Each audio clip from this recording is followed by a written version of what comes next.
Okay, get started. Greetings all and welcome to session number 3 of 7 of the series in complications in upper limb surgery brought to you by the members of the AO North America Hand Education Committee. We've had 2 wonderful sessions thus far and today promises to be another cracker. It's on failed soft tissue repairs, things that bother us and can really make a difference to patient outcomes. And Rhee is going to be leading it with a wonderful cast of faculty. My name's Mudgal, and I've had the honor of being the chairman of this committee for the last couple of years. And I'm going to take this opportunity to invite each and every one of you who's attending to join us for the 7th annual Jesse Jupiter International Hand Forum, which is being brought to you by the Massachusetts General Hospital as well as the members of the faculty on the hand service at MGH. It's going to be held on this Saturday, May 21st at 9 a.m. Eastern Standard Time. And it promises to be just a phenomenal session of all things distal radius. The faculty is top-notch, and it promises to be a wonderful session. And Dr. Jupiter will be there providing us with his insight of experience with distal radius fractures over the last 40 to 50 years. So I hope you're able to join us. That's enough of me, and Peter, it's now over to you. All right, thank you, Chai. I'll be your moderator this evening, and we have a super phenomenal faculty of surgeons who, like all of us, have had complications, but their way of evaluating and managing these complications, I think, will help all of us. We have Joe Gill from Brown, Andrew Miller from Thomas Jefferson University, Jeff Yao from Stanford, and Jerry Huang from University of Washington. Here are disclosures. You will get CME credit at the end of this webinar. There will be a survey. Please fill that out. And then later on, you will get a link to claim your credits. Here's a content validation statement. All right, well, if you have not been on Zoom for the past 3 years, then I'll just remind you that please keep your microphones muted, videos turned off. If you have any questions, you can use the Q&A section below on your Zoom toolbar, and we will try to answer those real time. And if there's anything that we can discuss as a big group, we'll do that as well. So use the Q&A Q&A box icon if you want to ask any questions. And here's our agenda. We'll cover a lot of soft tissue complications, the failed thumb-based soft tissue procedure, failed SL repair, unstable DREJ after TFCC, and then failure of gamekeeper thumb or skier's thumb repair. Here are our learning objectives. So we'll start with Dr. Gill from Brown University. I'm going to stop sharing my screen, and Joe, you can take it over.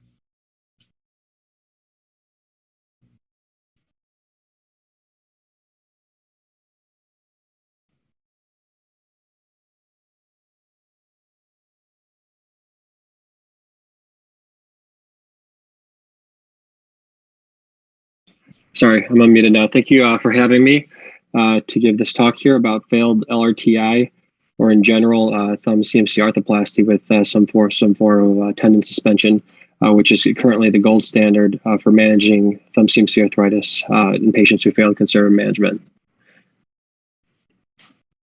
So when the incidence of failure and revision for failure of thumb CMC arthroplasty is about 3%.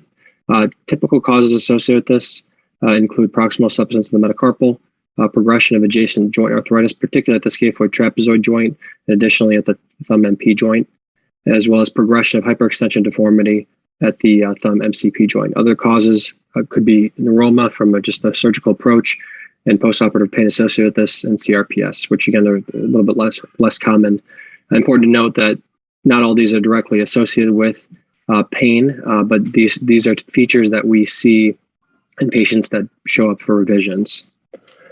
So this is a retrospective review out of University of Pittsburgh, where they looked at 32 patients who had a primary procedure of some sort to address the thumb CMC joint, including things like trapezium resection, LRTI, hemi resection of the trapezium, as well as arthroplasty. So they had a whole bunch of different kind of patients. Their primary inclusion criteria was pain at the thumb base in all 32 patients with evidence of radiographic subsidence. 8 of the patients also were found to have hyperextension at the MP joint, and 11 had symptomatic scaphotrapezoid arthritis, as confirmed with a lidocaine injection. So this paper is important because it kind of really, I think, highlighted the features of dealing with these patients and kind of making sure to, when you identify this patient with thumb-based pain after surgery, after having a thumb CMC arthroplasty, it's important to consider all factors that could be contributing to this pain, including the things I listed just a slide ago, and paying attention and addressing those intraoperatively and being flexible. That if you identify something intraoperatively that you didn't expect, such as arthrosis of the scaphotrapezoid joint that wasn't identified, to address that. And this is kind of what they showed here. In all cases, they addressed it with a distraction pinning and soft tissue interposition. They included a ligament reconstruction if there was some instability identified. If they had scaphotrapezoid arthritis, they performed the scaphotrapezoid arthroplasty. And in patients with hyperextension deformity at the MP joint, they addressed that with an arthrodesis. In this series, they demonstrated a 57-month follow-up in these patients that all their clinical parameters improved, and 82% of the patients reported a good functional outcome. So it shows that, again, if you pay close attention to each of the components that could be contributing to the persistent pain and address them, patients could do well, even with a revision surgery. This is a case example from their series that they had in their study. This is a 57-year-old patient who underwent arthrodesis in the MP joint, as well as LRTI. The patient represented with persistent pain at the thumb, or recurrence of pain at the thumb base, as well as the scaphotrapezoid joint. So what they did surgically was they indicated the patient for distraction pinning with allograft interposition, ligament reconstruction to stabilize the joint, as well as ST arthroplasty with a tendon graft. And at 2 years, they noted 2 years following the surgery, they noted the patient had a persistently good outcome. Again, because all the features that were resulting in the persistent pain were addressed. This is one of my own patients when I began practicing. This is back in 2019. She showed up to me a year and a half after a CMC arthroplasty with tendon suspension using a slip of APL. She never had any improvement after surgery from her global thumb pain. And it was very apparent to me that she didn't have significant subsidence. However, her scaphotrapezoid joint was really worn out. On exam, she had significant tenderness localized to this joint. I did an injection of lidocaine, and this resulted pretty much in complete resolution of pain. So I indicated her for, I did discuss resuspending it if I felt like there was some instability, and we can do another reconstruction with potentially like a tightrope. However, she was stable intraoperatively, and I simply performed a proximal trapezoid resection. Here, clearly, I was a bit overeager on getting into the capitate a little bit. However, by resecting the arthritis in this area, she had persistent pain relief at 1 year, and I didn't have to do any type of other ligament reconstruction because she was stable. So I thought about it. I thought about her thumb MP joint, but again, in this situation, it was just isolated scaphotrapezoid arthritis that was causing her persistent pain that really she was never better from her initial surgery because it was never addressed. This is, sorry for the poor quality x-rays here, but this is another case example of a patient who presented after LRTI with significant subsidence of her thumb metacarpal base, as well as hyperextension deformity at her MP joint. What we recommended for her was to resuspend the base of the metacarpal with a tightrope, as demonstrated here, and fuse the thumb to correct the hyperextension deformity. And again, similarly, she had an excellent result of resolution of her pain caused by these two components of her problem. This is just an image out of a JHS review by Bobby Shabra, discussing kind of things you could do for these patients after multiple failed operations. And in the situation where you think about the potential causes, and you do your tendon suspension and your position, and they may have a soft tissue laxity problem. They fail again. One kind of technique I wanted to mention for these salvage situations that is an option for these patients is a fusion of the thumb metacarpal joint to the index metacarpal base. So take-home messages from this brief talk are: if you do encounter a patient, and you will eventually in a busy hand practice, again, as they occur about 3% of patients where they require a procedure, it's important to think about all features that could be resulting in their pain and being flexible intraoperatively. So if you encounter, as I mentioned earlier, some scaphotrapezoid arthritis that wasn't evident, or the joint is more unstable than anticipated based on exam, it's important to be flexible and, again, adjust to address all of the possible sources of pain to have a successful outcome. Thank you. Thanks, Joe. I think that we treat this pathology so often that, I think it's inevitable that we will have patients that, for whatever reason, may continue to have pain. And I think that the common things that you said are the things that I think we all think about, and just trying to figure out how to manage those. I think it's a little difficult. I had one question for you, Joe, and then actually for all the when you're evaluating them initially, what's the role of a diagnostic injection just into the trapezial void? Is that something that you do? Do you put much stock in it? Any thoughts from anyone in the faculty? Yeah, from my standpoint, at least, I do think it's important that you're suspecting that their substance is causing a problem. If that injection doesn't help them even transiently, then they could just be potentially one of those patients with substance without symptoms related to the substance. So it may be you still probably want to address the substance in a revision situation with either new ligament reconstruction or some type of artificial material like tightrope or internal brace. But I think you'd be less worried that was the main contributor to symptoms if it wasn't really truly if they didn't get any relief from that injection. So I do think it's helpful. Okay, yeah. I think if you have access to fluoroscopy and you're worried that subsidence is actually causing a lot of the issues, or it's impinging upon the scaphoid, letting a patient under fluoroscopy try to do grip maneuvers, you can see how far that can impinge and subside with grip maneuvers. That can be helpful too, to see if subsidence could be causing a role in some of that pain and impingement. So. Yeah, no, I think the utility of the stress fluoroscopy is good.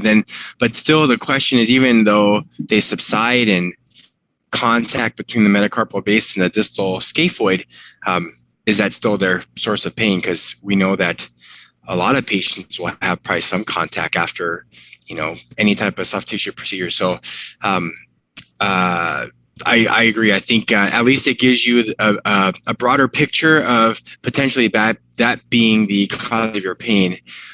Anyone else in the faculty have any thoughts on that? Yeah, I'll tell you one maneuver that I like to use to try to evaluate if subsidence is their pain generator is just pulling traction, longitudinal traction on their thumb. And sometimes the patient will say, "Oh my God, it feels so much better." And that is a nice technique for me to confirm. Obviously you have your radiographs as well. It's a nice confirmatory physical exam maneuver. I find injections helpful, but sometimes it's misleading, right? It's hard to know exactly where the injection's going, and it's bathing all that entire area. So is it subsidence? Is it impingement of the thumb to the second metacarpal? Is it impingement of the trapezoid to the scaphoid? It could be any one of those three. So, but if they do feel better, then I also feel more confident that if I go in there, I can address any one of those three things or a combination thereof. Oh, that's great. Yes. I don't know if this is useful to the faculty, but certainly I hope it's useful to the audience. The one thing that I learned from Dick Eaton was that when you finish a LRTI, and you want to fulfill three criteria, right? You want the metacarpal to be at the same level as the second metacarpal, so the Shenton's line is restored. The first metacarpal lines up with the scaphoid, and the bases of metacarpal 1 and 2 do not make contact. So with that being said, Kumar Kadiala and Rich Gelberman about 30 years ago had looked at Gelberman's LRTIs, and what they found was subsidence of up to 3 millimeters within the first year is almost a given. So I don't know how all of you look at it, but I don't get unduly panicked by the fact that there is subsidence unless it is accompanied by symptoms. So it'd be interesting to hear what the rest of you have to think about that. Yeah, I have the same approach. I tell patients subsidence, actually, we expect subsidence in general. And I think I agree with Dr. Yao and Dr. Miller as far as how they examine patients. For me, I'll have them do a key pinch in clinic and see if you can reproduce the symptoms. Mm-hmm. And I also use fluoroscopy to see how much true subsidence, how much axial collapse they have.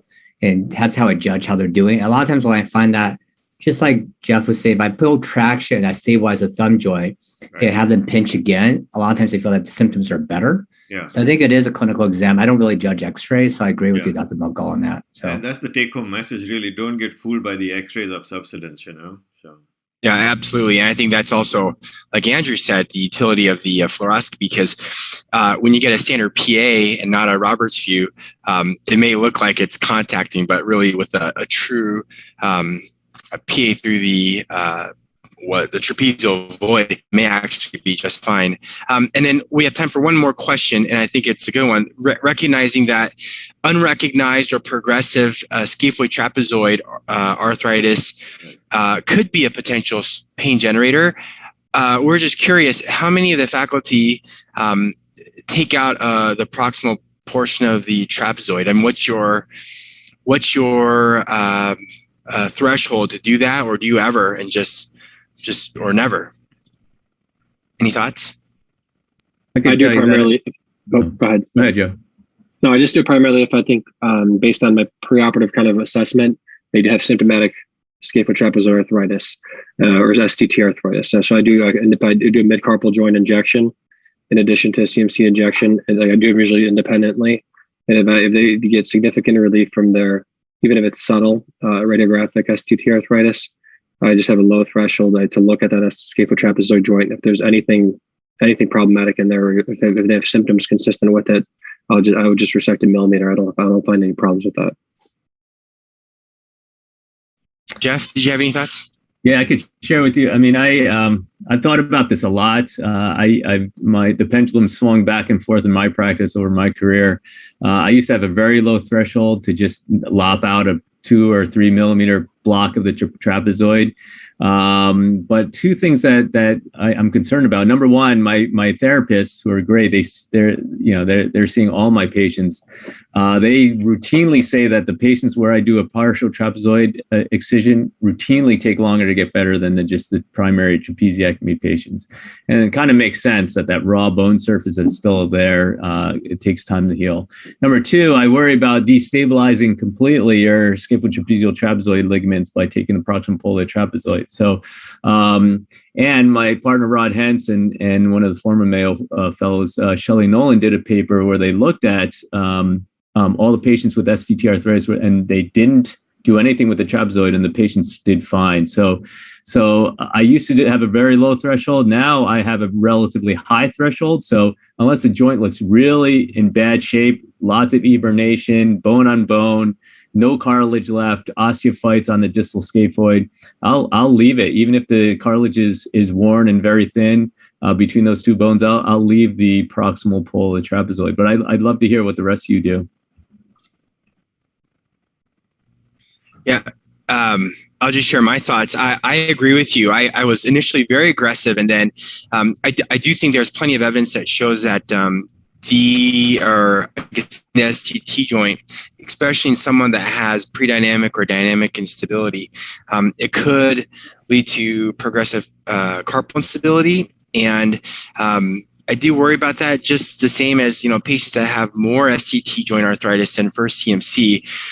I really worry about those patients because I think that arthrosis there is probably a byproduct from their instability, and that's, keeping their carpus out to length. But I mainly go by, like you said, Jeff, seeing how much arthritis there is, and it has to be a decent amount. And also, most importantly, in my pre-op assessment, if I palpate the SCT joint right in the snuff box, and that hurts in addition to like whatever CMC grind distraction shear type of test, then I'll have a lower threshold to take out the proximal pole. Okay, well, let's move on. We'll have a little bit more time for some case discussions at the end. Next is Andrew Miller from Thomas Jefferson University, who's going to talk to us about the failed SL repair. Great. Thanks, Peter. Yeah. Everyone see these slides all right? Let's go full screen. Got it here.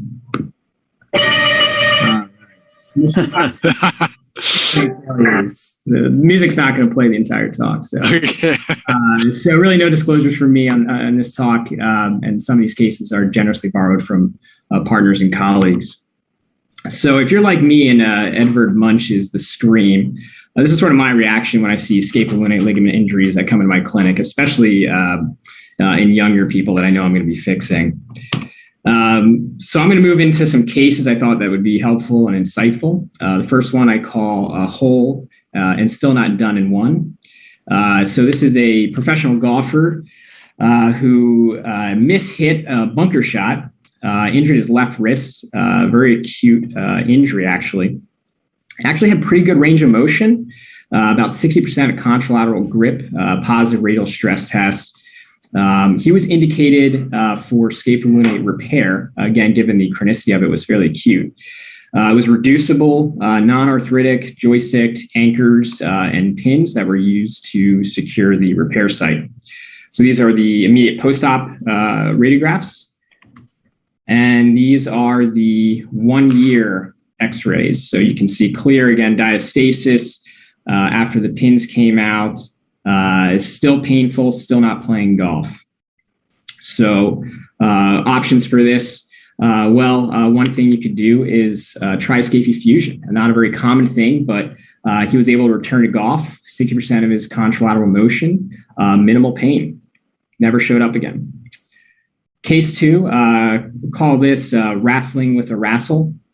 So this is a middle-aged female taken to the OR for scapulohumeral repair. Actually had dorsal SL repair and reconstruction, not repair. It was reducible, radial styloectomy, wrestle screw was placed day 0. So 1 month, you can see the lateral actually looks fairly good. A little bit of diastasis though, a little bit of gapping even with the screw there. 6 months, I think you can start to see the problem here with this screw and the fixation. Things are starting to fall apart a little bit. And then 9 months, very painful, swollen, crepitus, pretty much hardware in the joint, not much bone stock left in the scaphoid. So now what do we do? Well, she was indicated for a PRC at 1 year with an interpositional arthroplasty. And we'll send her to Joe to manage the CMC symptoms later on. So case number 3, a gap can get us into trouble. This is a 23-year-old security officer who was in a motor vehicle accident. She came to see me for a second opinion. She actually had a pretty bad hook of the hamate fracture, had volar dislocation of her 5th CMC joint, and had a scapulohumeral injury. You can see the contralateral grip views show some diastasis and gapping on that left wrist. She was a couple months out. We ended up taking her for scapulohumeral reconstruction, went all dorsal. I addressed some of the other symptoms at the time as well. This is 6 weeks post-op, painful, stiff. I'm scratching my head. Ooh, I hope she's going to do okay. Fluoroscopy here, 3 months out. You can see, ooh, she's definitely gapping again, a little dizzy on the lateral. I thought, well, I'm going to have to figure out what to do with her. Kind of lost the follow-up for a little bit. Came back to see me actually at 1.5 years after the index surgery for her shoulder. Was kind of curious, asking her, oh, how's the wrist doing? Wrist has no pain.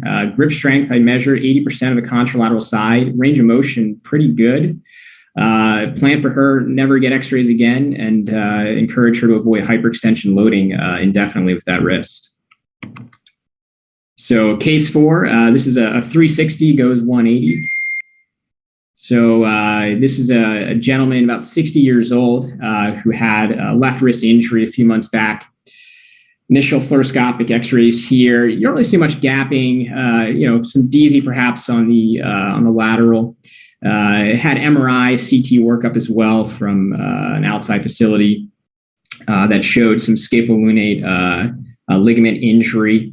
This patient ultimately underwent a scapholunate ligament reconstruction using a 360 technique with palmaris graft.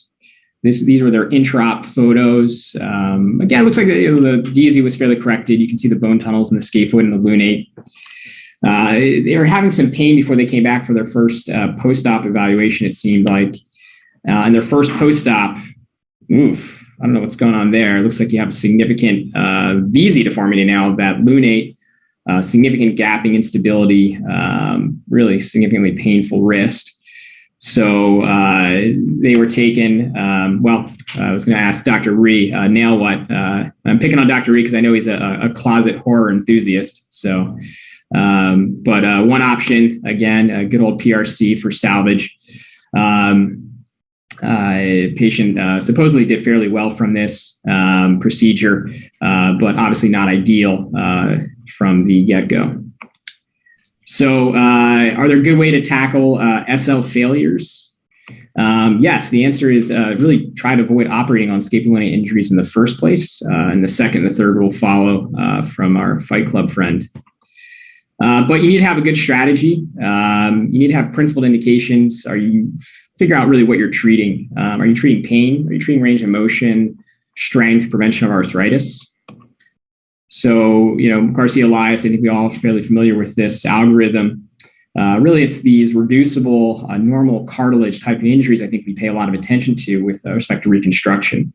But just because it's reducible or has normal cartilage doesn't necessarily mean, fixing it or reconstructing is always the right approach. So my takeaways are, for me personally, at least with the SL injuries to start with, if your range of motion and your strength are greater than 60%, roughly 2/3, in my hands, I feel like you're probably not going to get a whole lot better. I generally don't operate on individuals over 50 with scapholunate ligament injuries. I typically will talk to them more about salvage. I also consider denervations. I found this to be very helpful. In my practice, I feel like a lot of patients have issues related to pain, or sometimes they'll have more carpal tunnel related issues that can be easily addressed. And denervations, in my hands at least, have done very well, especially if pain is a main issue. And always remember primum non nocere, right? First do no harm. So I always think about ways that I'm, can bail out if I need to. When I do SLs, I typically go more all dorsal because I feel like in my hands it's fairly straightforward. When I consider revisions, I often will consider PRCs more so than other options, especially depending on the patient's age. I think once you put a lot of hardware in the lunate and the scaphoid, and other parts of the carpus, converting that sometimes like a four corner, I think can actually be a little challenging, especially if you're using headless compression screws, you kind of lose some bone stock. So if I'm doing carpal arthrodesis, I'll probably be more likely to use staples, for example, or do a capital lunate fusion for that. This is some literature from our Canadian friends up north. I just thought it was interesting to share. Some of you may have seen this article. Very modest improvements in pain scores, grip strengths, functional outcomes from preoperative values when they were looking at reconstruction for chronic scapholunate ligament injuries. Good restoration, or at least better grip strength and improved pain was recorded. Loss of range of motion, sort of expected. Most complications were infection, failures of the graft or the hardware, a little bit of CRPS. Our institution published this recently on unplanned reoperations after SL injuries, a retrospective review. And we found a little over 10% had unplanned reoperations. A lot of this was salvage, and the most common ones were revision SL reconstructions, which were more in the minority versus PRCs and carpal arthrodesis. But there was really no significant association between the surgical technique choice, whether that was type of reconstruction, use of graft, things like that, as well as ultimate outcome. And I thought I'd just share this real quickly. I know some people on this call are probably involved in this. Scott Wolf is heading a lot of this in HSS, a multi-center perspective study looking at all types of reconstructive techniques for the SL and 2-year follow-up data, really getting into the nitty-gritty of radiographic evaluation and outcomes data for which techniques ultimately might be the best to approach and the most reliable for these SL injuries. So I'll leave it at that. Great, thanks, Andrew. The SL injuries are tough, and I think if let's say we just take SL reconstructions out of the picture, it's just primary SL repairs. I think the hardest thing for me is the patient who, like your first case, had an injury just a few months. They have pain and a clear SL dissociation. The decision to try to primarily, and let's say, let's say a month, where you think that maybe there may be some tissue, soft tissue that you can repair versus just going straight to a reconstruct. The hardest thing, because sometimes I go in for both options in those acute to subacute settings, and then I convince myself that dorsal SL looks okay, and then try to repair it, and those have done well, but many of them have failed as well. Again, my question to the faculty is, what are your thoughts on, in that scenario, someone that's maybe, let's say 3 to 6 weeks out from an injury, and you're looking at the SL, what tips your decision to say, I'm going to just try to repair it, pin it, do all that, or go to reconstruction? Any thoughts? I think, Peter, I'll say very quickly, I think even if I get people that are fairly acute, which I really haven't had too many that are kind of fresh off the boat from the injuries, I still will go in, even if I think I'm going to try to repair it or do something primarily, I will still add some type of reconstructive component, sort of like belts and the suspender approach. I just never felt confident. The only times I feel fairly confident are when I get some type of perilunate type injuries, where I actually I'm getting these really fresh, day or two out. And then I realize, there's still adequate tissue. And I think some of those can do okay for many reasons, but those are the ones that I really focus on trying to repair. Otherwise, I haven't had too much luck, and I go in with a reconstructive mindset. Which reconstruction are you employing, Andrew? For reach, I pretty much go all dorsal internal brace, and I use it for graft. I don't use tendon graft. I use extensor retinaculum because I think it has like less creep than tendons do. So my thought is maybe just gives a little bit more strength as opposed to a tendon where I feel like you get creep and kind of maybe loss of that tensioning. So I kind of have your approach, Peter. I kind of go in with option A, B, and C. I think if I tell patients 6 weeks is kind of that window where I think there's even a chance at a repair. I think beyond 6 weeks, you're looking at a recon or just benign neglect. But I think within 6 weeks, I go in, maybe a repair, maybe a recon, maybe internal bracing, but I do go in with all three options. I think unless it's a young, healthy patient, the tissue is oftentimes fairly attenuated, it's stretched out, it's not the best quality. So if there's any concern of the quality, I will augment it with some type of tendon graft on there. And with that, it's just a dorsal recon with internal bracing. It's kind of everything's torn. I think it's the surgery of the month. I keep switching what I do for a recon. My last two have been 360s, kind of a modification of Kakar's technique. I've been pretty happy with it, but honestly, I don't have my go-to. I just I do my best and then send it off to Jeff Yao if they fail. So.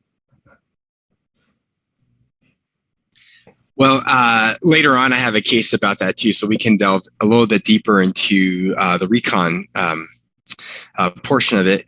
We'll move on to Dr. Yao, who will talk about the unstable DRUJ after TFCC repair or ulnar styloid fracture. Jeff?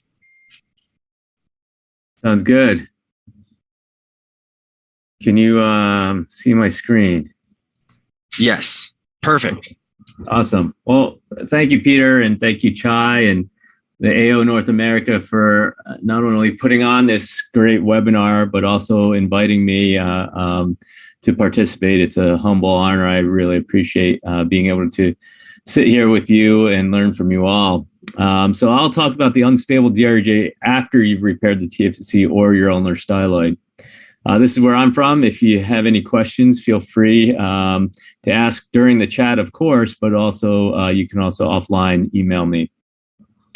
So this is Kleinman's historic diagram showing the TFCC, which not only has a shock absorbing component or the articular disc, load sharing component from the carpus to the ulna, but also more importantly, the stabilizing structures seen here in green and blue, the distal radial ulnar ligaments. And so remember, the distal radial ulnar ligaments have two components, the deep and the superficial fibers. And so the deep fibers are depicted in blue here, and the superficial fibers or styloid fibers are in green.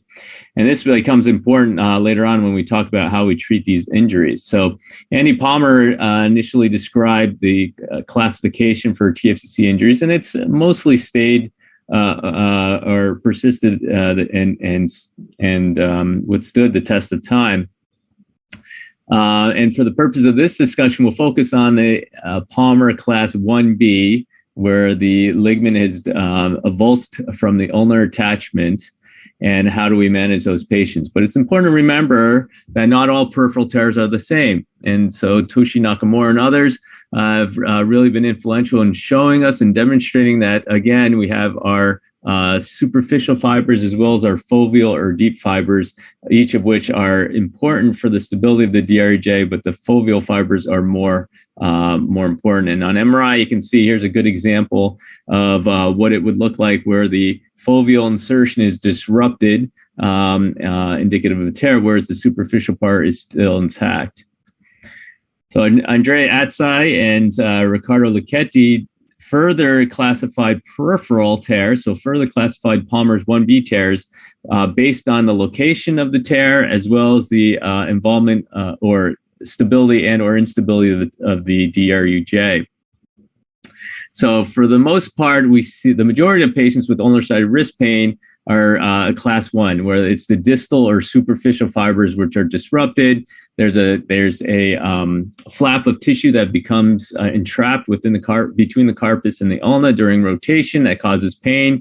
That's the majority of the injuries that you'll have. And for the most part, the DRJ is going to be stable in these patients. And when you have this, there's many different options of treating this, either open, arthroscopic assisted, or more recently, all arthroscopic techniques of doing a capsular repair or repairing the superficial fibers of the TFCC. And the reason we repair this aspect of the TFCC and no other aspect is because of the rich vascularity, which is in the periphery, much like the meniscus. And therefore, this area is much more amenable to healing.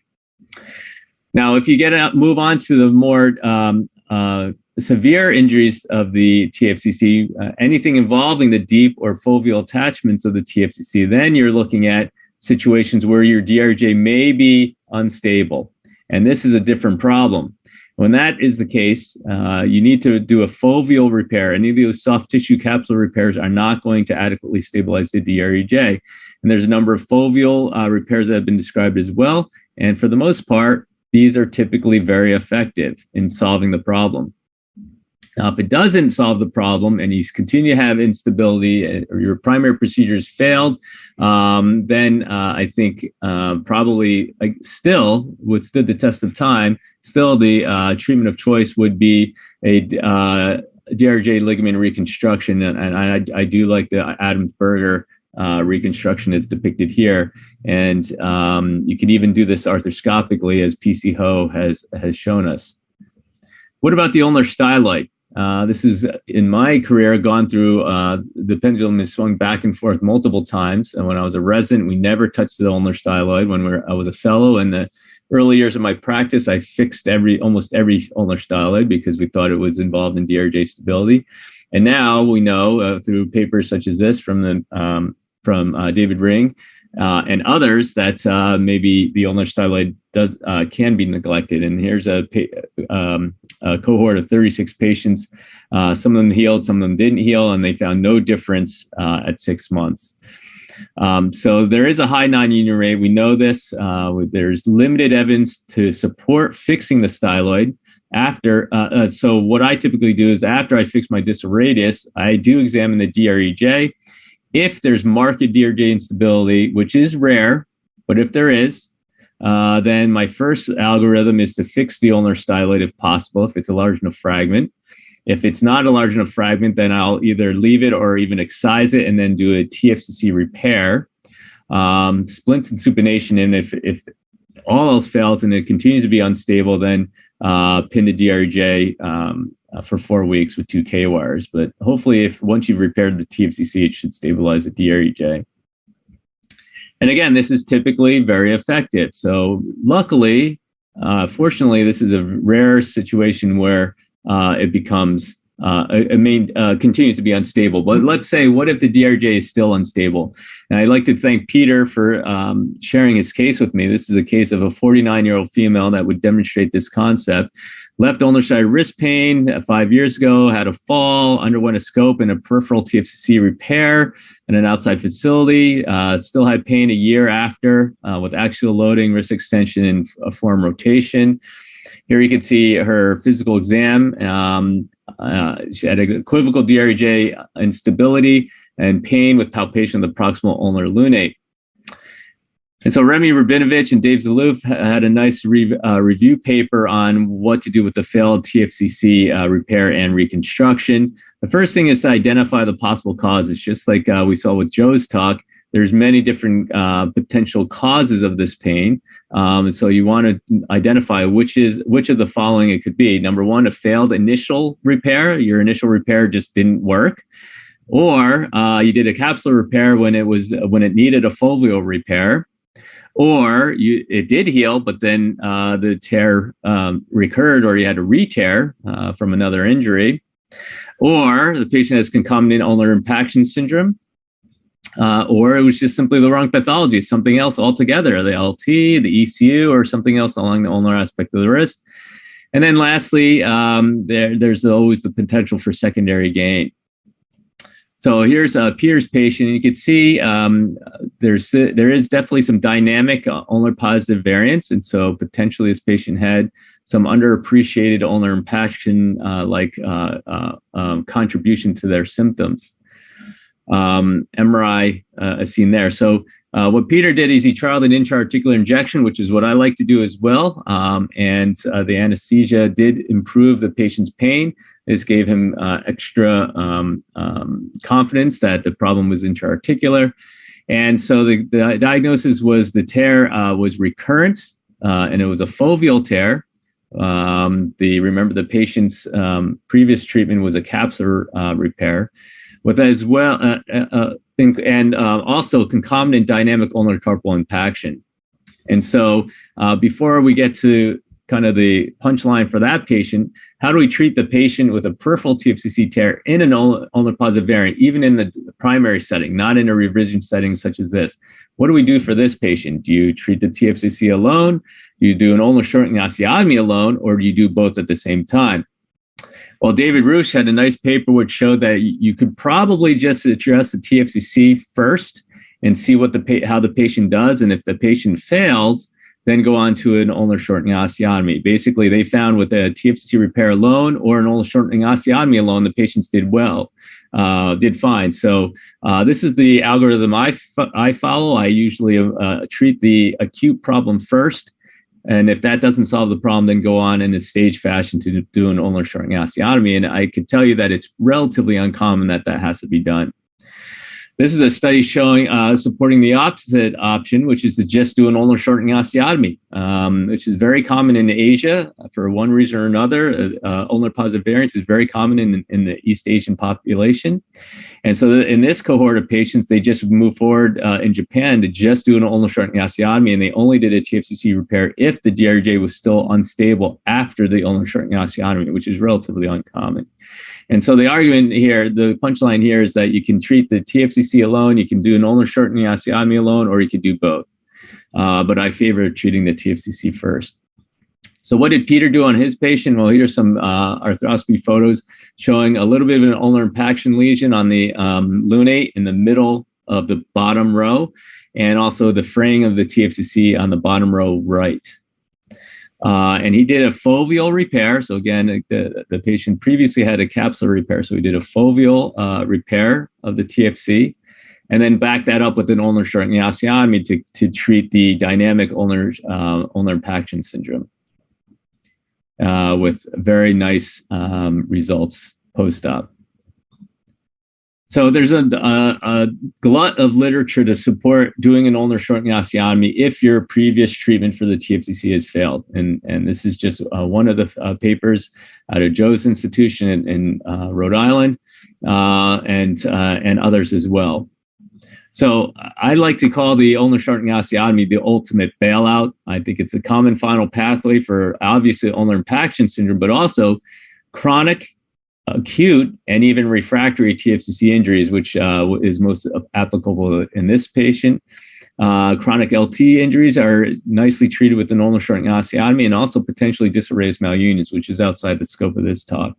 The results are reliably good. There are some complications with this, with the diaphyseal ulnar shortening osteotomies, non-union hardware discomfort. So you may consider the metaphyseal ulnar shortening osteotomy in that setting. So I think the teaching points here are you want to consider all causes of persistent ulnar side wrist pain. It could be the ECU, the LT. Patients could have secondary gain. You can have failed initial TFCC treatment. You can have a re-injury of the TFCC. You can have a primary TFCC injury in the ulnar positive variant patient, or a failed TFCC in the ulnar positive variant patient. And so for those patients, I have listed in red here what my algorithm is for the failed initial TFCC treatment, re-repair it, plus or minus a foveal repair if it needs it. And I will not do the ulnar shortening unless the patient's dramatically ulnar positive. I will try the scope part first, and if that fails, then go on to ulnar shortening. If it's a re-injury, then same thing, re-repair. And at that point, particularly in this case where there was clear ulnar positive variance, then I think an ulnar shortening osteotomy is warranted. The primary patient with a TFCC injury in an ulnar positive variant, but but it's a primary injury. I again, like I said, I address the TFCC first, do the ulnar shortening osteotomy later if needed. But in the failed TFCC pathology, then I'll do both the TFCC and the ulnar shortening. And that's it. Thank you very much. Thanks, Jeff. Let's see. Thank you very much. That was awesome. Yeah, I think the failed TFCC scenario is really, really tough to treat just because there's so much pathology that can happen in like the area of a quarter. It's so many different things. Two questions that I was thinking about. The first thing is I've never really treated an LT, so like a Palmer like 2, a Palmer 2C, where they have the TFCC tear, their ulnas has more variance, or they're more positive, and they have an LT injury. Have you ever seen that scenario where you have to treat LT instability in addition to, say, shortening the ulna? Yeah, I see that quite frequently, particularly in the ulnar positive variant. I mean, that's all the continuum, right? You have your TFCC disruption, you have your ulnar impaction lesions in the lunate and triquetrum, and over time you have attritional wear and potentially rupture of the LT. And in those situations, it's a slam dunk to just do an ulnar shortening, which will take care of all of those problems. It'll offload the lunate. It'll tighten the ulnar lunate ligament and ulnar triquetral ligament, so that stabilizes the LT interval, and it'll offload the TFCC as well. So for me, that's a slam dunk, ulnar shortening in that scenario.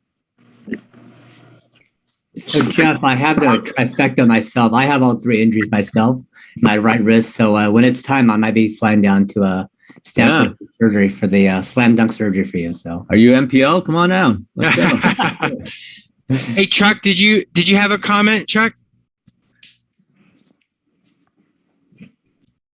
Oh, I'm sorry, I somehow came off mute. Oh, that's okay. I thought you had some sage wisdom for us. This is a great conversation. I think in the setting of ulnar positive variants, I do like to do an ulnar shortening and a repair. Depending on the circumstances, and it's interesting. It's easier to do the repair if you do the shortening first, if they're really significantly ulnar positive. It makes it a much easier scope. I used to do it the other way, but I do the shortening first. It opens up the space, makes it a lot easier to do it. That's a great lead into my other question, is that if you're going to do the two, more of a technical question, do you first repair the TFCC fovea and then shorten them? and then put stress on your foveal repair potentially, or do you do the opposite, like Chuck said? Any thoughts? Absolutely. No, that's a great point. Is that you don't want to do your soft tissue procedure and then stress it by doing your bony procedure. So I agree with Chuck. I do the shortening first. I do the scope first just to confirm the pathology. Then I identify my TFCC. I debride it, get it ready to be repaired.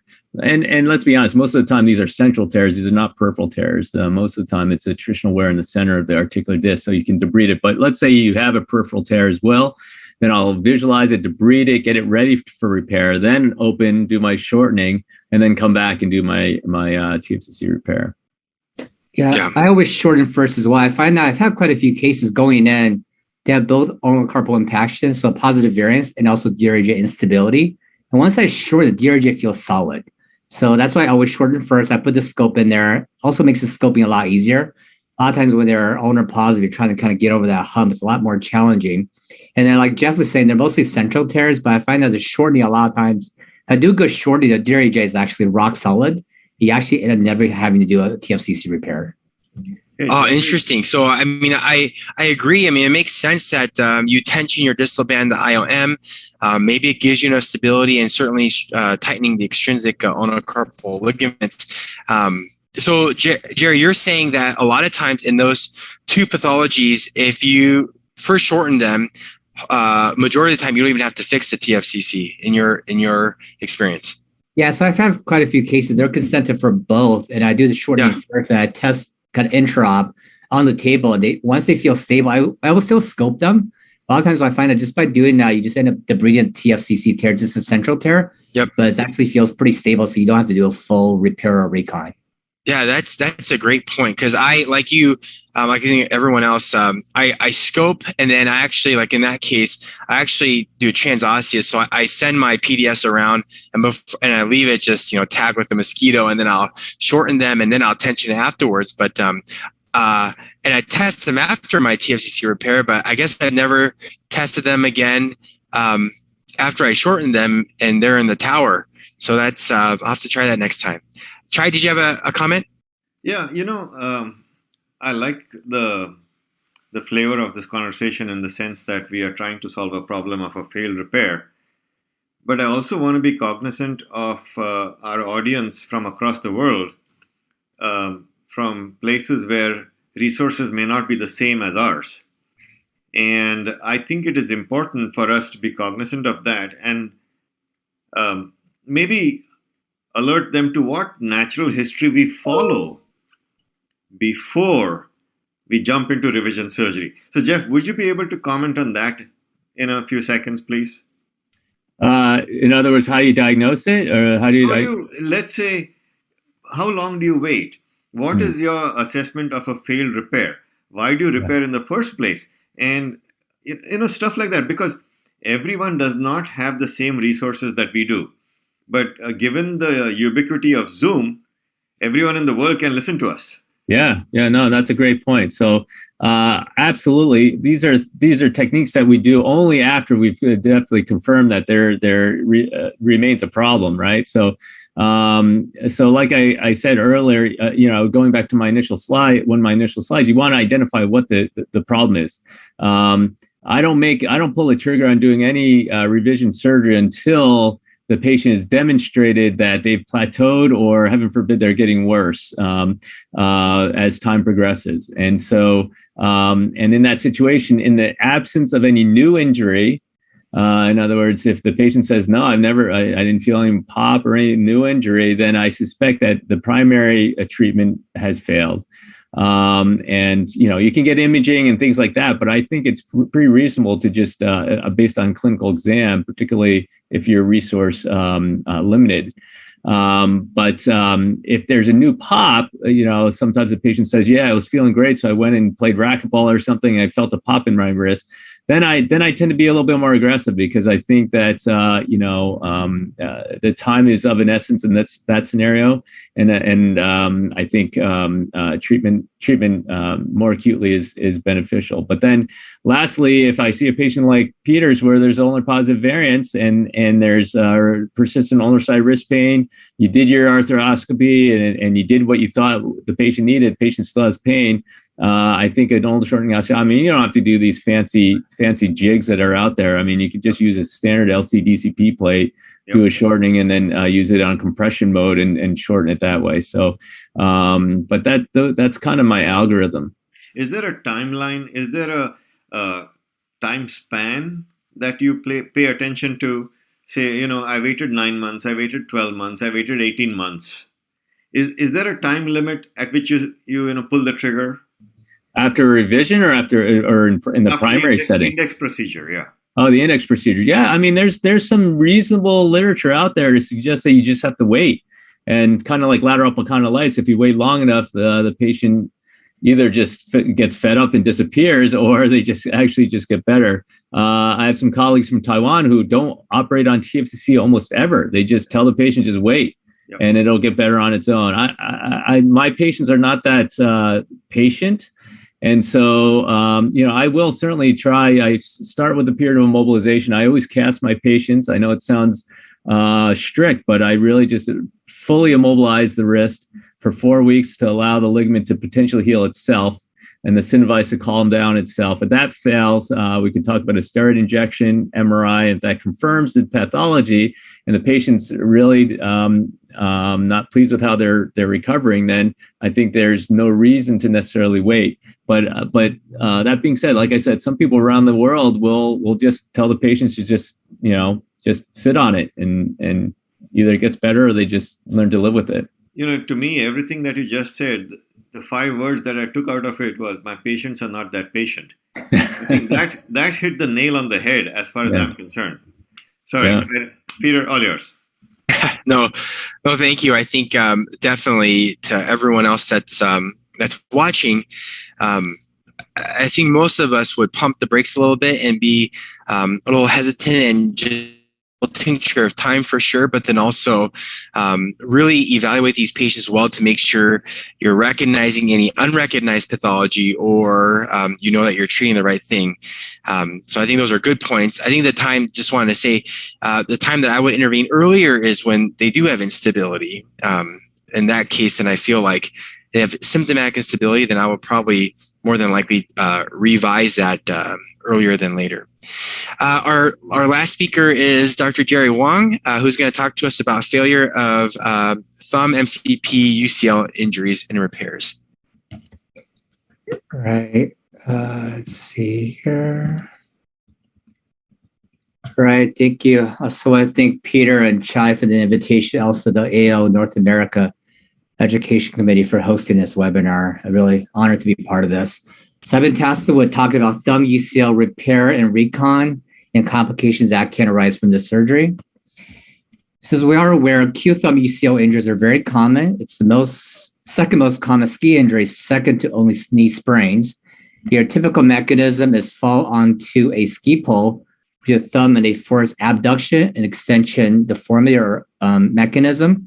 It's really important to note that an acute rupture is very different than a gamekeeper thumb, which is more of a attritional rupture where you don't really have good substance and good ligament for acute repair. So as we are aware, it's not just from a ski injury, it's a very common injury from both recreational and professional sports with any type of hyperabduction moment to the thumb, whether it's basketball, volleyball, or football. It's also important to recognize that these are oftentimes combined injuries. It's not just the thumb UCL that's avulsed off. So you oftentimes have a volar plate injury with thumb MCP joint hyperextension instability and also injury to the joint capsule as well. As far as the pathoanatomy, I think majority of these cases will find you have a direct avulsion off the base of P1. So it's a fairly clean tear where it comes right off the base of P1.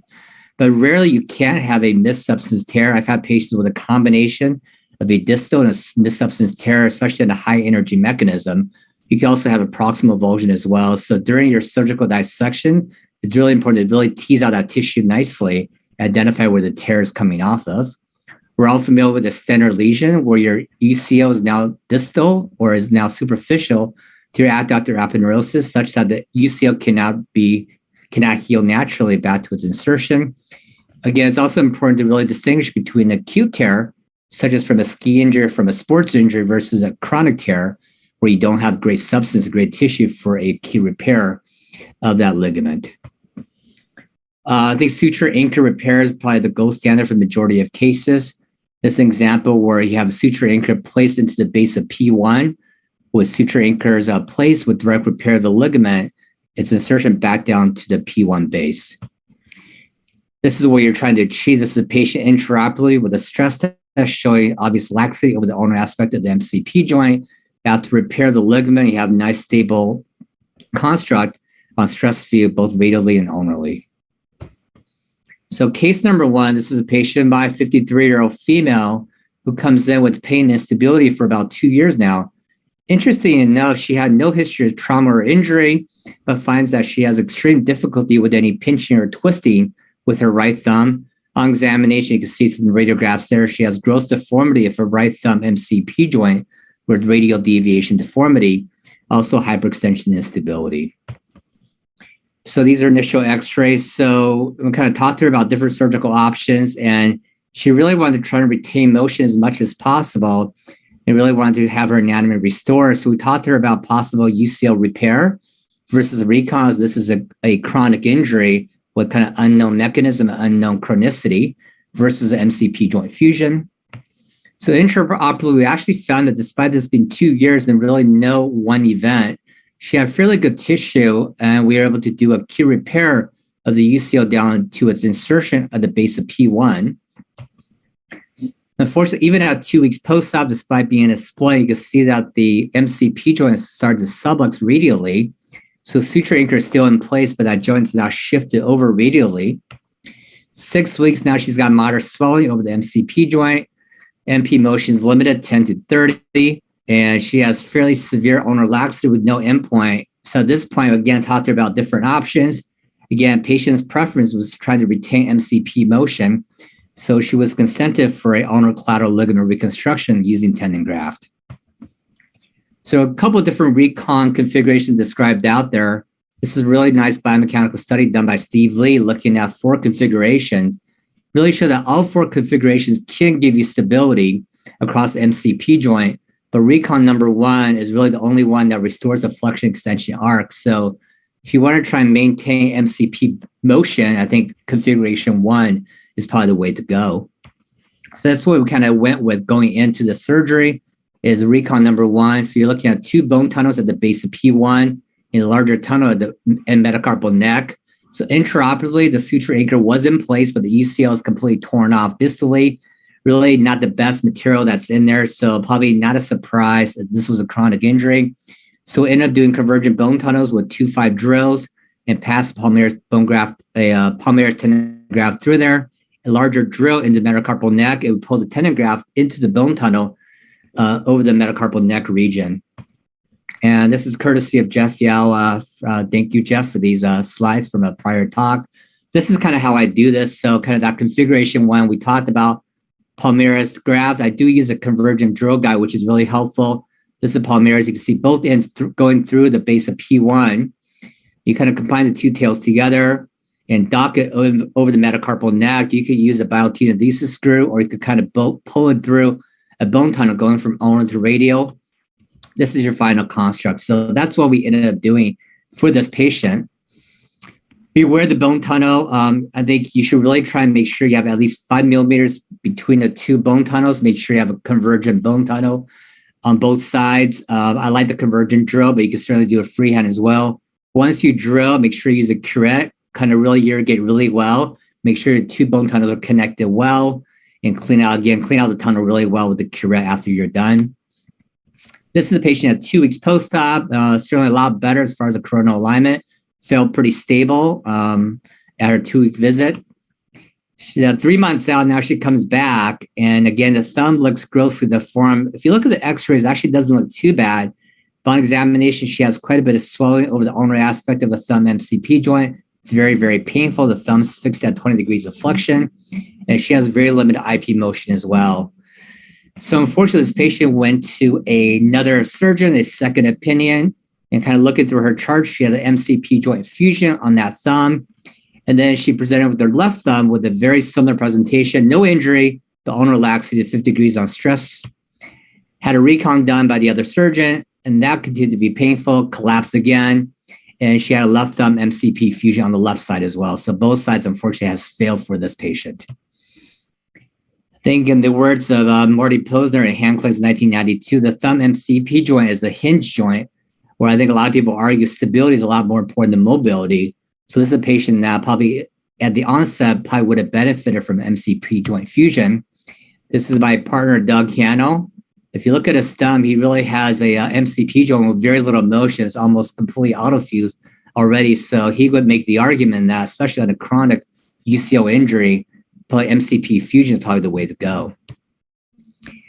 I think along comes Steve Shin, the $1 billion hand surgeon. For those of you who haven't read the article, kind of editorial in the Wall Street Journal talking about the number of professional athletes, really high profile athletes with thumb UCL injuries that did quite well with the repair combined with internal bracing. So you can see Mike Trout, Chris Paul, and Drew Brees on the bottom right panel there. So concept of internal bracing is your thumb UCL is not always the best quality, especially in a chronic injury. So you're basically combining an acute repair with fiber wire internal bracing. Concept here is you're docking your insertion into P1, just like you do an acute repair, is supplementing with suture tape or some type of a scaffold to give you a better repair and better stability. So biomechanical studies have been done by Steve Shin and Tai Lee in their labs showing that looking at an intact UCL compared to a repair, compared to a recon, certainly a recon internal bracing is much stronger with better stiffness and better restoration of varus and valgus stability. This is a case series of 18 athletes. Not only do you have better repair and better stability, but you can probably rehab them a lot faster. So in this case series of 18 patients, 18 athletes, they have returned to play at a mean of 30 days with no failures. So let's look at case number 2, 66-year-old male. This is a much older male. This case, you have an acute injury from trying to grab onto a person that was running away. Patient presented about 5 weeks out from the injury, severe pain deformity over the thumb MCP joint with very obvious laxity and a fair amount of swelling and a palpable mass consistent with a stentor lesion. So intraoperatively, this is actually a missed substance tear. So still repairing the distal insertion, it's a missed substance tear kind of over that distal 2/3. We found that there's still enough fibers proximally for acute repair with fiber wire down to P1 base. And I did supplement it with suture tape to give myself better stability and approximately docked it with a 3-5 anchor. So this is kind of the technique shown here. So basically you have some type of anchor distally, you dock the acute repair with the internal bracing that goes across the MCP joint. So unfortunately, you don't always get a great fit. So you do have kind of different drill bits that you use for this, a 3.0 or a 3.5, depending on how much material you're trying to put into the bone tunnel. The goal is your anchor that you put in there should have a really snug fit. So intraoperatively, we actually put in a 3.5 anchor proximally. Love to hear other faculty's thoughts, but we put that 3.5 anchor in there and the anchor pulled right out. So really soft bone, really osteopenic. So the question becomes, you've done your construct. It's nice and secure distally, but proximally, you have no bite. You've done your bone tunnels. You dot the anchor in there. There's nothing there. This is where you kind of want to know what your options are out there. You have a 3.5 tunnel. So there is a 4x10 tenodesis screw. So this is kind of a good bailout. If you have a tunnel, you can always upsize on your bone tunnel. In this case, you're not really docking in there directly, but you're passing that tendon going from ulnar to radial, kind of pulling it through with the Keith needle and docking and securing with a 4x10 tenodesis screw. And I've also had cases where you've done this and that screw pulls right out. You have no bite proximally, even with the 4x10 screw. Even when you upsize the screw, you still have no bite. This is where you can really go old school. So with the bone tunnel, you can actually just pass your tendon graft through and through, and just kind of tie your sutures either over skin or over a button on the metacarpal neck. So this is in cases where no matter what you do, you can't secure with any type of tenodesis or suture anchor. I think just the old school bone tunnel through and through is a great technique, a great bailout option to keep in mind. Going down to Dr. Hattow's advice, why bother with MCP motion? Fusion is the way to go. So last case number 3, 20-year-old male with an injury playing basketball, pain swelling over the MCP joint with ulnar laxity with no endpoint. This case had a primary thumb UCL repair, uneventful standard repair with suture anchor. 6 weeks post-op, patient came in with a very stable MCP joint, but severe hypersensitivity over the thumb MCP joint, really right over that first dorsal web space over the radial sensory nerve. So diagnosis, this is either a radial sensory nerve irritation, or perhaps intraoperatively the radial sensory nerve is injured with a neuroma, either a transection of the radial sensory nerve or a neuroma in continuity. Kind of keep in mind when you're doing your approaches, I do tell the resident fellows, this is one case where I want to see the radial sensory nerve on every single case. Usually it's sitting just dorsal to your UCL, so make sure you identify it, make sure you dissect it free, make sure you protect it throughout the case. Now your options are, I think the majority of these cases, I do tell the patients to wait it out. Wait minimum of 3 months. If their hypersensitivity, their hyperesthesia continues to get worse and worse, I will consider an exploration. I think the majority of the cases I've done, which is a pretty low number, it's typically just a lot of scar tissue where your RSN is entrapped in scar tissue, just neurolysis, all you really need to do. But in cases, if you do have a neuroma, I kind of want to give the attendees kind of options out there. If you have a neuroma, I think your options are to excise it and try and bury it just surrounding muscle. You could do RPNI, basically just taking a muscle graft and making a little burrito around the neuroma, or you could do relocation of the nerve stump. So for a RPNI, for attendees that are not familiar with it, it's a pretty easy surgery. You excise the neuroma back to healthy fascicles. You just take a muscle graft. This could be just kind of small piece of muscle, just kind of wrap it around your neuroma ending. And it just kind of provides really a role for the nerve so it's not firing indiscriminately. It gives it a job so it doesn't cause neuroma pain. This is a nice little case series by Atherton looking at what you do for a zone 3 neuroma. In this case series, they had 29 radial sensory, 16 LABC, and a couple of medial cutaneous and posterior cutaneous nerves. This case, not only did they excise the neuroma, but they actually pull it out much more proximal in the forearm and relocate it underneath muscles. In the case of a radial sensory nerve, they recommended actually relocating underneath the brachioradialis muscle, essentially doing a TMR much more proximally. And this is kind of just showing the anatomy in there as kind of what you're looking for. This is a radial sensory nerve coming right over the ulnar aspect of the thumb MCP joint. You're trying to reset that and then carry much more proximally in that mid-forearm region. They found really good outcomes by doing this. One of my colleagues, he looked at the UW experience over a 5-year period. We have 105 cases of thumb UCL repairs, 61 acute, 44 chronic. Found that about 25% of patients actually continued to be numb over the incision. About 19% had persistent pain. Neuropraxia is about 8%. So 5% revision rate where the UCL repair actually failed, had to go back for surgery. Kind of important to keep in mind for a patient that comes in with persistent pain that's not unstable. You might want to we talked about patiently waiting for the patient's symptoms to subside. So I wouldn't jump to doing revision surgery just because the thumb is painful, but rather has to be fairly unstable. Kind of summary, I think thumb UCL is unlike an SL repair. Most of these do very, very well with a really high success rate. But if you go in intraoperatively, it's not the best quality tissue. You might want to consider augmentation with internal bracing. If you are doing a recon with a palmaris graft, I think bone tunnels, make sure you have an adequate bone bridge in between. Be aware of really soft bone. But I think I will argue that if you have to redo your thumb UCL, a thumb MCP fusion is probably much more reliable than trying to reconstruct the thumb UCL ligament. And of course, on your approach, be aware of the radial sensory nerve. That's all I have. Great, thanks, Jerry. I think the question that I have is, you're right. If MCP arthrodesis it's so reliable, it's fairly predictable union rates, fairly high union rates, and you can really do everything that you need to with your thumb as a post with the MP fusion.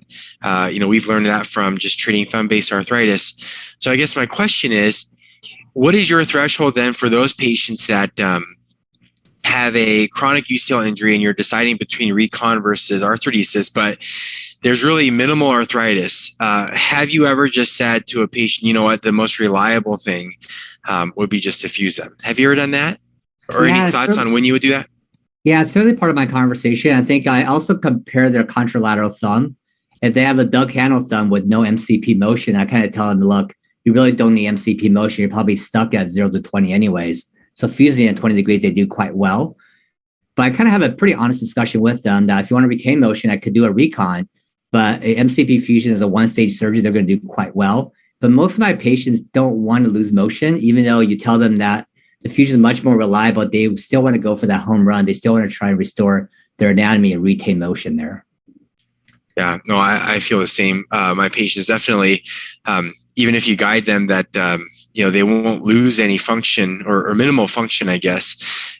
They just the thought of losing a little bit of motion, it definitely certainly bothers them. And I think trying the soft tissue reconstruction initially, I think is a very good option.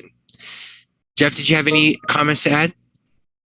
It's funny that you present that radial digital nerve neuroma. This is I remember very vividly my first complication as attending 2005 was a neuroma to the dorsal nerve, and it became this huge thing. CRPS was a huge disaster, and I tell every time I do one of these, I always tell the story to my resident or fellow, and it's very sensitive to me. But what I find that it's not necessarily even just showing, you're closing the adductor aponeurosis and the nerves out of the way, but sometimes you're using a braided suture. I call it pulling rope through mud. It grabs the soft tissue as it goes, and it often will grab the epineurium of the nerve and pull it right into your repair. And if you're not paying attention, at the closure, everybody is chatting. What are you doing this weekend? People's attention is off. You really got to treat that nerve with kid gloves. And so thanks for pointing that out, Jerry. Yeah, of course. All right. We're going to go just a little bit over. There's two cases that I'm going to go through. The first one, I'm just going to go through a little quickly, and the second one, we'll close with that. So I'm just going to show my screen here. All right. Is that full screen? Yep. Perfect. Okay. Oh boy. Here we go. So here's a patient who presented to me with a prior APL-based suspensionplasty, the so-called Thompson reconstruction. She was a postal worker and had this chronic thumb-based pain, and you can see on the radiographs that it certainly has quite a bit of arthritis there. She had the surgery initially and continued to have pain at 6 months. They felt that the tendon mass and the non-absorbable suture on the back of the second metacarpal was causing pain, so they cut that out. Shortly thereafter, she continued to have pain, so they revised her with a revision APL suspensionplasty, and then she presented to me a few years down the road with continued thumb-based pain. And on her, so this is at her 6-month post-operative visit from her index surgery.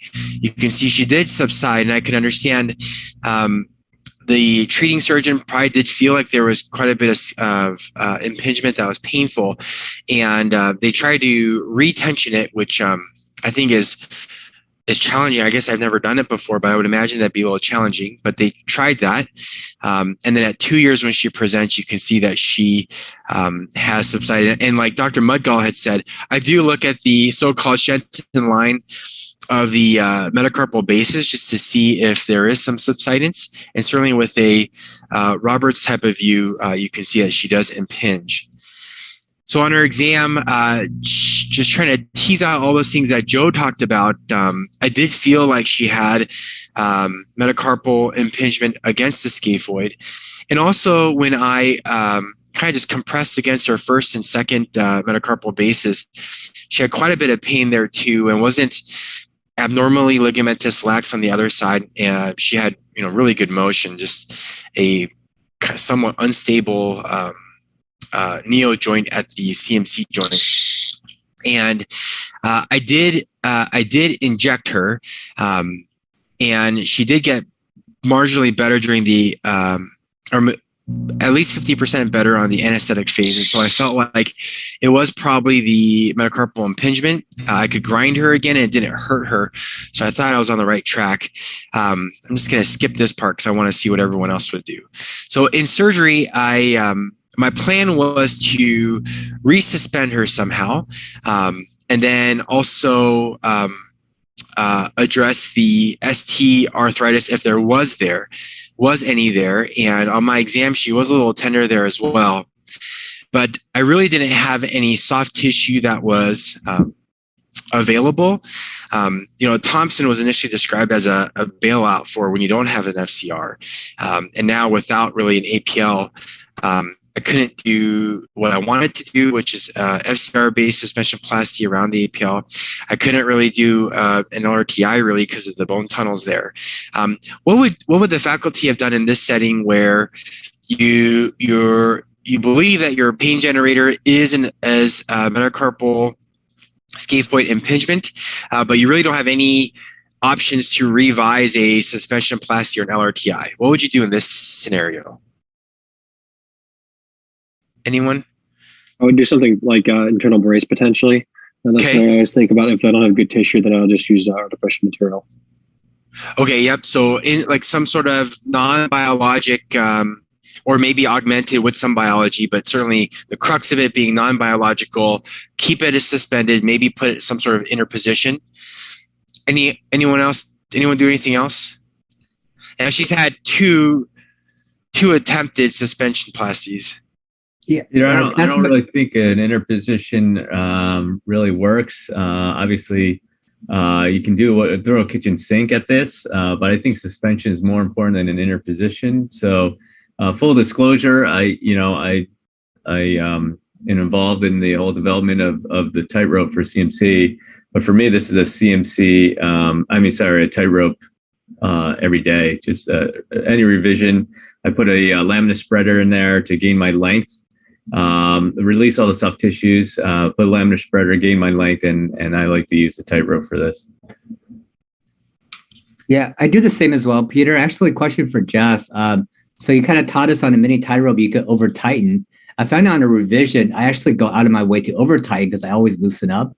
So I'm kind of curious what you do for that. And then similar for you, my go-to is our TI, but on a redo like this, I think it's a slam dunk mini tightrope. But patients with Ehlers-Danlos or connective tissue disorder, I actually do mini tightrope as my go-to as well. I love to hear others' thoughts. I think also in this patient, I was trying to allude to it that she really had a painful contact, it seemed, against her first and second metacarpal base. And I find that I do have to revise not a whole lot, but more than I would think of previously performed mini tightropes where they, over tension it and then they have contact there that's painful. And so I think it's a good augment in this scenario, but in her, this is pre-internal brace type of construct. So the only option I had with a mini tightrope, and I would have done that, but I was really hesitant to do that in this case. So what I did was and then ST joint, she did have arthrosis there, so I took the proximal pull out.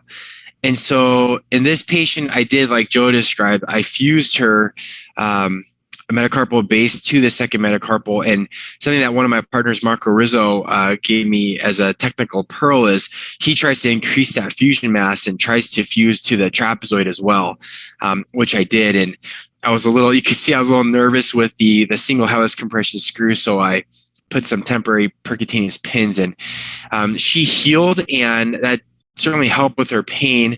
And she went back to finishing out her career before she retired as a postal worker. I've only done this twice in my career. It's not something I pull out very frequently, but I think in a patient like this, I think it's a very viable, reasonable option. Any thoughts from the faculty before I close this one out? Looks great, Peter. I think that in the setting of maybe an internal brace type of construct, some non-biology with biology. I think I probably would have tried that, but I think this is for people that don't have any of these constructs or suture anchors or whatnot. I think is a really good, useful tool. Okay. All right. Well, time is up, so I'm going to actually skip my first case. I think everyone, thank you very much for sticking around till the end here. I'm going to go to our closing slides here. Okay, well, you joined us for our third complication series webinar. Join us on May 26th for failures of nerve decompressions, led by moderator Jeff Lawton.